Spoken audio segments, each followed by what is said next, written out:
Bonjour à tous, on se retrouve aujourd'hui pour l'analyse de la pleine lune en bélier du 17 octobre 2024. Donc, c'est une pleine lune qui aura lieu sur le degré 24 du bélier à 13h27 heure de Paris. Alors, les principales personnes qui vont être concernées par cette pleine lune seront les personnes qui sont nées sous le signe du bélier, du cancer, du capricorne et de la balance. Donc, les signes de la croix cardinale et particulièrement si vous avez votre soleil, votre ascendant ou une autre planète dans le troisième décan de ces signes, puisque ce sera une pleine lune à 24 degrés du bélier, donc en plein milieu du troisième décan. Alors, avant de commencer, je voulais vous mettre au courant du calendrier 2025 que nous sommes en train de finaliser avec Guillaume. Donc, comme chaque année, nous proposons un calendrier. Et ce calendrier contient tous les transits de l'année. Ils sont analysés par nos soins, nouvelle lune, pleine lune, lune noire, et avec énormément de mouvements importants des planètes cette année, puisque quasiment toutes les planètes lentes vont changer de signe, donc c'est vraiment une grande année. Et donc, si vous souhaitez le précommander, eh bien, vous avez l'adresse en barre de description pour pouvoir le précommander. Vous le procurez, vous le recevrez courant novembre. On a terminé toutes les interprétations. Ça a été un long travail, mais là, on est en train de finaliser la mise en page et on vous l'enverra courant novembre. Alors, cette pleine lune, c'est une pleine lune en bélier qui fait écho à la dernière nouvelle lune en balance qui était une éclipse. Donc, une nouvelle lune particulière, une éclipse au nœud sud, conjoint Mercure, conjoint la lune noire. Donc, il y avait, et tout ça au carré de Mars. Donc, c'était quand même une nouvelle lune assez importante. Et on est toujours dans cette énergie ce mois-ci. Donc cette lune, c'est une lune qui est conjointe à Chiron. Elle est donc aussi opposée au Soleil, puisqu'on est dans une pleine lune. Donc forcément, le Soleil et la lune se font face. Alors d'un côté, le Soleil, il est toujours dans une certaine mesure en conjonction à la lune noire, tandis que la lune elle-même, en bélier, elle est conjointe à Chiron. Donc elle a vraiment une portée très particulière, cette pleine lune. Donc on a les deux luminaires qui sont aussi carrés à Mars, bien que le carré soit dépassé au moment de la pleine lune. Et donc, il est possible que vous ressentiez vraiment fortement ces énergies, peut-être un jour avant ou quelques heures avant cette pleine lune, puisque là, les luminaires seront plus carrés de manière plus concrète à Mars, particulièrement la Lune. Alors, à noter aussi l'orbe large, mais un carré appliquant quand même des deux luminaires à Pluton. Donc, ça veut dire que les deux luminaires sont d'un côté carré à Mars et de l'autre à Pluton. Et malgré tout, un sextile à Jupiter en Gémeaux, mais qui lui aussi est un peu dépassé au moment de la pleine lune, mais qui est quand même de toute façon actif. Alors, de quoi ça nous parle tout ça? Eh bien, avant de vous l'expliquer, je vais vous partager la carte pour que vous puissiez suivre avec moi. Donc, comme vous le voyez ici, on a la Lune qui est conjointe à Chiron en Bélier, on a le Soleil dans sa conjonction à la Lune noire, on a le Soleil donc carré à Mars et la Lune carré à Mars. De l'autre côté, on a le Soleil carré à Pluton et la Lune carré à Pluton. On a le fameux sextile de la Lune à Jupiter et donc un trigone pour le Soleil. Et comme c'est une pleine lune en bélier, on parlera aussi évidemment de Mars qui est en cancer, qui va y rester longtemps dans ce signe du cancer, puisque cette année, il va avancer jusqu'au signe du lion, dans lequel il va rétrograder, mais dès le début du mois de janvier, il va rétrograder dans ce signe du lion jusqu'au cancer. Et donc, évidemment, ça va amener des thématiques fortes qu'on peut commencer à rencontrer dans nos vies et qui pourraient nous suivre jusqu'au mois d'avril, voire jusqu'au mois de juin. Vous l'entendrez de toute façon dans les horoscopes 2025 qui sont déjà en partie prêts, que vous retrouverez très bientôt sur ma chaîne. J'en ai déjà posté quelques-uns, mais ils sont pas visibles. Ils le seront à partir du 19 octobre. Donc, restez attentifs. Vous allez bientôt pouvoir visualiser les premiers. Et donc ce Mars est encore dans une certaine mesure au trigone de Vénus et de Neptune cette fois-ci, hein. Au moment de la nouvelle lune en Balance, ils étaient en aspect de Saturne. Maintenant, ils sont plutôt en aspect de Neptune, Vénus et Mars. Donc tout ça, on va en parler aussi. Donc avec la Lune en Bélier et le Soleil en Balance, on est déjà dans un axe qui est relationnel, dans un signe qui est vraiment des deux signes qui sont fortement reliés à la question relationnelle. Donc quel que soit le relationnel, alors relationnel, contractuel, vous voyez tout ce qui vous engage auprès des autres. Donc on est vraiment sur ces thématiques-là qui vont être plus importantes ici. Et je rappelle que la pleine lune n'apporte pas quelque chose de neuf, hein, qu'elle est juste une étape depuis la nouvelle lune, donc elle est le moment pleine réalisation, de prise de conscience, d'aboutissement, de résultats par rapport à ce qui a pu se développer depuis la nouvelle lune. Donc, soit elle va permettre d'obtenir des résultats, des éclaircissements, des prises de conscience, et donc de pouvoir avancer avec tout ça vers plus de réalisation, de concrétisation, soit on va prendre conscience qu'une situation particulièrement au niveau relationnel contractuel ne peut pas se développer davantage et donc là on sera plutôt dans l'idée que ben, puisque ça ne peut pas avancer comme la lune ne peut pas croître davantage, eh bien on va faire cesser cette situation. Donc sur cet axe relationnel bélier-balance, on est vraiment sur la question de je, hein, la lune en bélier, je et l'autre, je et les autres, moi et toi. Vous voyez, on a vraiment cette dynamique-là. On attend possiblement un résultat donc qui permette de commencer quelque chose, puisqu'on est quand même dans une lune, dans un signe cardinal, le bélier, et donc très initiatrice et entreprenante dans un signe de feu, passionné, entreprenant et qui est prêt à mettre de l'énergie dans ce qu'il veut accomplir. Il va être mu par ses désirs, sa volonté d'aller droit au but. Alors c'est une lune qui va chercher l'indépendance, qui va chercher l'autonomie, on veut ici faire les choses à sa manière, seul, selon son tempo, selon sa vision, selon ses passions, selon ses désirs. Il y a vraiment cette énergie-là. Seulement, on vient de le voir avec la conjonction à Chiron, ben justement, ces thématiques bélier, elles peuvent être un peu plus compliquées. Donc, ce besoin d'autonomie, ce besoin d'affirmation, d'action, d'entrepreneuriat, de désir qui s'accomplit, peuvent être retenus, peut-être un peu blessés, empêchés. Ils réclament en tout cas ces besoins-là d'être observés et de voir comment on va pouvoir aller vers cette autonomie.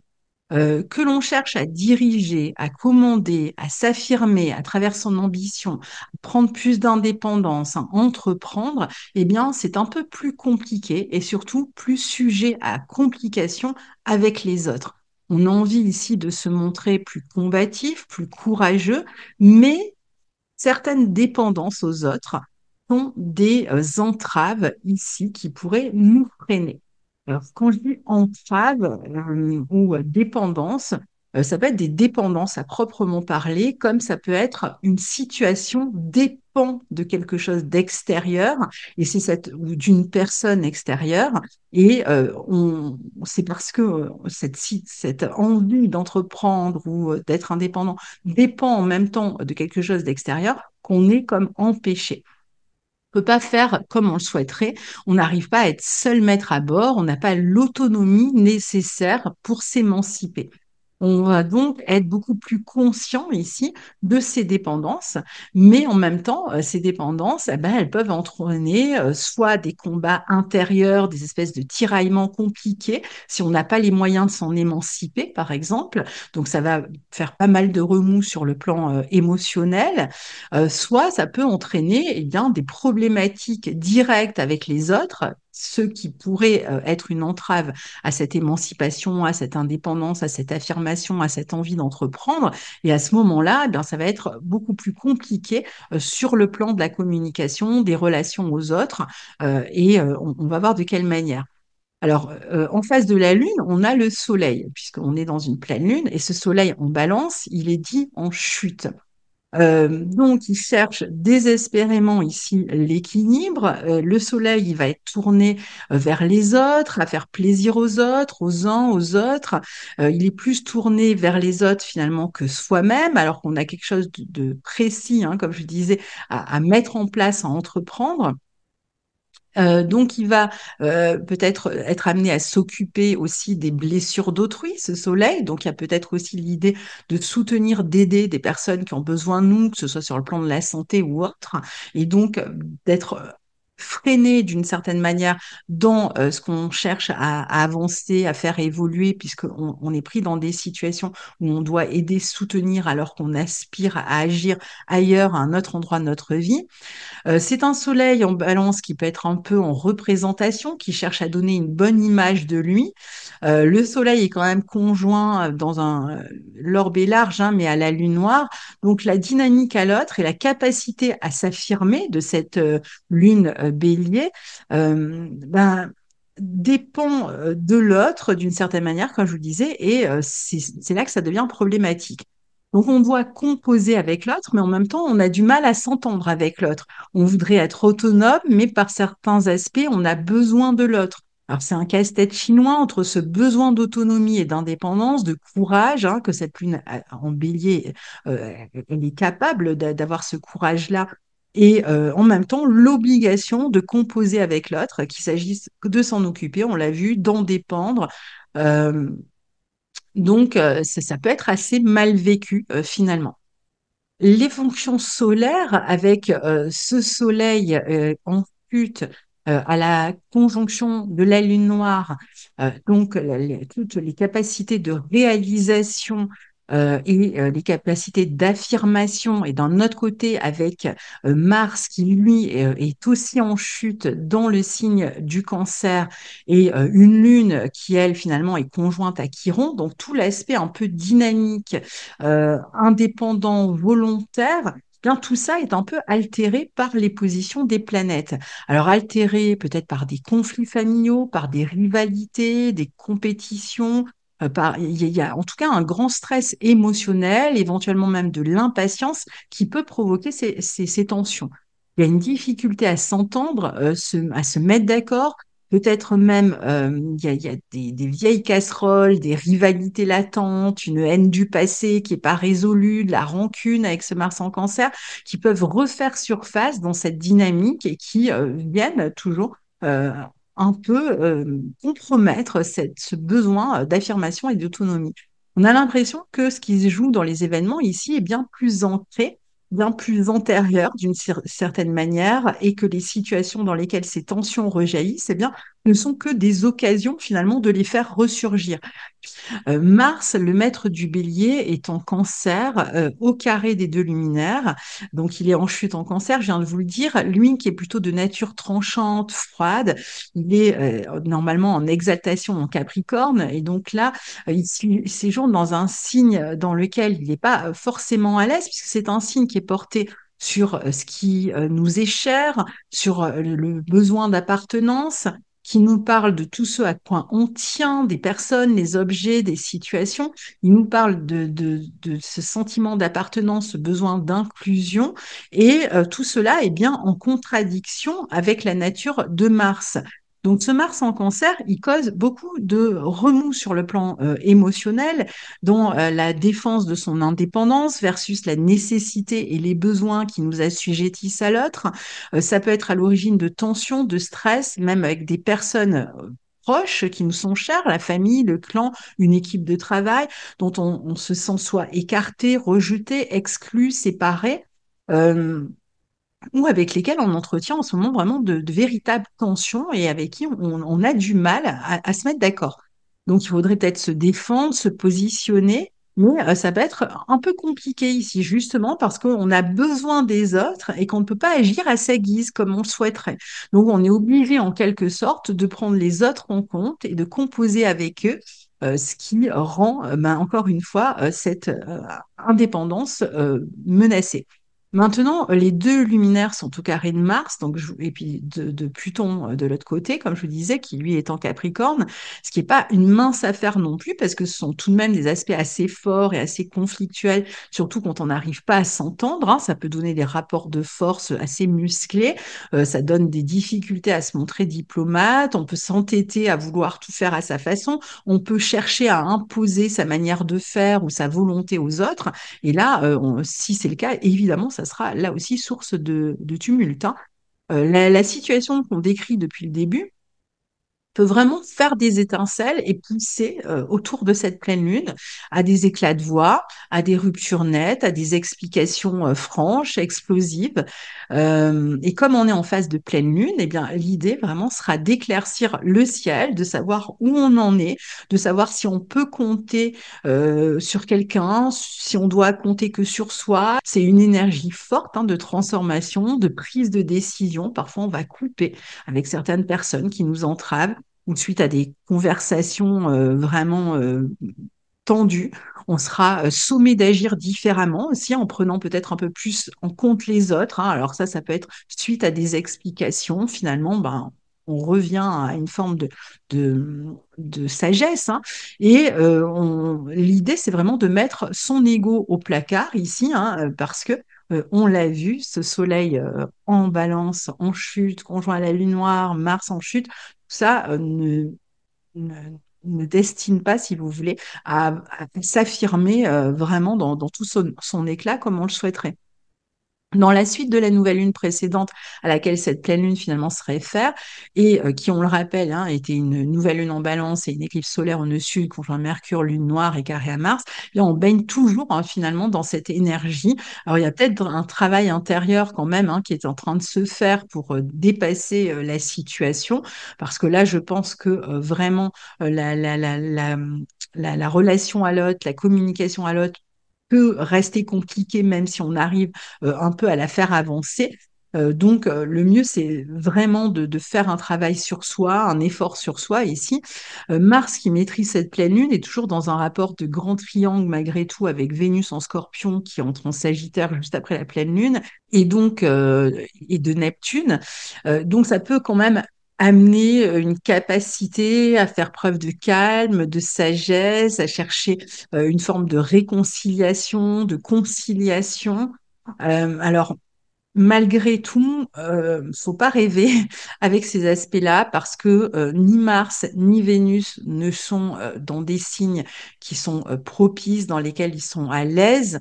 Donc, ça réclame quand même un effort. On n'est pas vraiment dans la diplomatie pure ici, hein. On a quand même une Vénus en Scorpion ici et un Mars en Cancer. Donc, si vous voulez, c'est pas les positions les plus simples pour Vénus. Elle est en exil.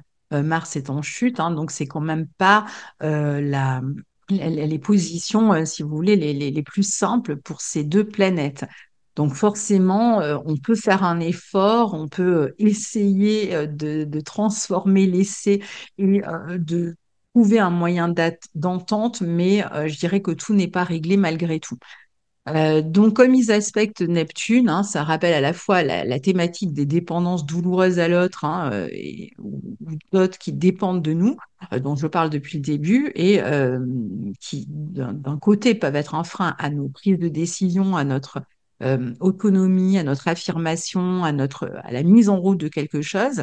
Mais ça rappelle aussi la nécessité d'une accalmie, de faire preuve de compréhension, d'essayer de se réconcilier s'il y a eu une tempête, de prendre soin de l'autre, d'essayer de prendre sur soi, hein, dans une situation particulière. Alors, ces aspects pourront aussi permettre de révéler tout ce qui se cache en coulisses et dont on n'avait pas conscience. Alors, en plus, Vénus est aussi au sextile de Pluton, donc bien qu'on reste dans le cadre de relations passionnées, qu'il puisse y avoir des éléments cachés, on peut, en descendant profondément en nous, chercher à dénouer les situations compliquées avec les autres pour les transformer courageusement. Parce que finalement, cette lune bélier, elle va quand même agir, hein, elle nous donne quand même du courage, mais je dirais que là, c'est le courage, d'une certaine manière, de prendre sur soi et de faire preuve d'une forme de capacité à prendre de la distance avec tout ce par quoi on est ému, cette passion, ou ce désir d'affirmation, si on laisse l'altruisme, l'écoute, l'empathie, le désir de guérison, la générosité prendre le dessus sur les conflits, euh, prendre le dessus sur la volonté de tout diriger à sa sauce, on peut se sortir de situations, certes un peu amères et conflictuelles, mais on est quand même capable de se transformer avec plus de douceur ou d'améliorer un peu la situation, même s'il y a eu une tempête au préalable. Avec Mars, maître de la pleine lune au sextile d'Uranus, on défend ses idéaux, on défend son indépendance, tant bien que mal, sa sécurité. On cherche à s'émanciper aussi de tout ce qui peut nous limiter, comme on l'a vu depuis le début, mais on y parviendra d'autant mieux qu'on apprend à agir différemment. En prenant mieux en compte tous les parties impliquées, en n'étant pas tourné uniquement sur notre volonté. Il s'agit quand même de trouver par un effort à coopérer et quand on le peut, à s'émanciper complètement de la situation qui nous limite. Mais c'est ça qui va être plus compliqué ici parce que justement, il y a des situations, si vous voulez, non pas qui nous enchaînent, le mot est peut-être un peu fort, mais en tout cas où on doit composer avec les autres. Les deux luminaires sont aussi en aspect de Jupiter, donc même si c'est un peu dépassé, si elle n'applique pas les deux planètes à Jupiter, ça nous recommande quand même de rester optimiste, de privilégier la communication, encore une communication peut-être moins intensive, mais mieux dirigée, plus rationnelle, maintenant que Jupiter est en train de rétrograder, de régler les litiges même s'ils ont tendance à enfler, à être un peu récurrents, je dirais, parce que il semblerait quand même que ce soit des situations un peu récurrentes, ben de réussir quand même à trouver un moyen oui, de garder une forme d'optimisme vis-à-vis de ces situations. On peut se montrer proactif ici, mais pas trop décideur et autoritaire. C'est là où ça pourrait être problématique. La crise ici sera finalement une possibilité de prendre peut-être une nouvelle voie, une nouvelle orientation, d'agir différemment. Et quand vraiment on ne peut pas, eh bien, il va falloir peut-être couper ici carrément avec certaines situations. Dont on n'arrive pas à percevoir l'amélioration pour retrouver plus de joie, plus d'ampleur et plus de capacité à agir finalement. L'énergie réclame à s'extérioriser aussi. Si nous participons par exemple à des compétitions, si on pratique une activité physique, à condition de ne pas forcer, on devrait mieux traverser ce transit. C'est bien d'utiliser cette énergie peut-être. Alors en faisant attention quand même si on fait du sport, parce qu'on est toujours dans un carré à Mars, donc attention aux blessures, attention aussi à la rivalité acharnée. Il faudra réussir ici toujours pendant cette quinzaine à prendre en considération les autres, à ne pas chercher à adopter des attitudes non plus inversement victimaires pour obtenir ce qu'on souhaite. On trouvera plus facilement du coup un compromis. Des situations peuvent simplement réclamer de notre part plus de dynamisme ou même cette indépendance. Je dirais que si on n'arrive pas à la trouver dans certaines situations dans lesquels on est pieds et mains liés aux autres, eh bien, peut-être qu'il faut décaler cette affirmation, cette indépendance, peut-être se décaler de la situation où on est dépendant des autres et aller sur des terrains où on a des capacités d'action. Donc peut-être une indépendance plus personnelle que la volonté absolument d'imposer quelque chose aux autres. Ici, c'est vraiment l'idée de compter sur soi finalement et un peu moins sur les autres. Et on pourrait, grâce à ça, grâce à cette prise en main personnelle, réussir finalement à s'élever au-dessus de la mêlée. Il y a une grande capacité ici à se relever, à relever des défis, à utiliser son esprit compétiteur, à riposter face aux tentatives d'intimidation ou de domination. On peut puiser vraiment dans ses forces intérieures. Il y a beaucoup de courage, de bravoure, un sens de l'initiative pour achever ses projets avec brio. Mais voilà, toujours en se recentrant sur soi et en comptant un peu moins sur les autres, puisqu'on l'a vu, les situations dans lesquelles on est mêlé aux autres ou dans lesquelles on doit s'appuyer sur les autres sont plus compliquées ici. Donc, on est susceptible de se questionner ici beaucoup plus sur les relations qu'on entretient avec les autres, le couple, le partenariat, à travers les associations ou les contrats ou les accords. Mais on cherche à maintenir un équilibre qui est assez précaire. Peut-être qu'on a un sentiment d'injustice, hein, même dans ces situations-là. Euh, on se rend peut-être pas toujours compte aussi de sa manière d'agir. Alors ça peut être aussi une personne face à soi, hein, qui réagit comme ça, qui se rend pas compte qu'elle agit d'une manière un peu autoritaire. Ça peut être soi aussi, hein. Que finalement l'un ou l'autre, hein, celui qui en tout cas agit de manière un peu autoritaire, peut être un frein pour l'individualité qu'il a en face de lui. Donc, il va s'agir de s'ouvrir, de ne pas surréagir, hein, on l'a vu avec les tensions du carré de Mars, peut-être de s'entourer d'autres personnes plus fiables, avec lesquelles on peut développer une forme de complémentarité, un meilleur équilibre et de revoir, hein, son implication auprès des autres, de faire valoir aussi, hein, son espace personnel, sa vie, hein, finalement, d'une certaine manière, pour s'expliquer, hein, me dire, ben voilà, toi tu as une vie, moi j'en ai une aussi, donc comment on fait pour s'entendre dans cette situation-là? Donc voilà pour l'analyse de cette pleine lune en bélier. Donc, on se retrouve ben, très bientôt pour les horoscopes 2025. Et en attendant, je vous dis à très bientôt. Au revoir.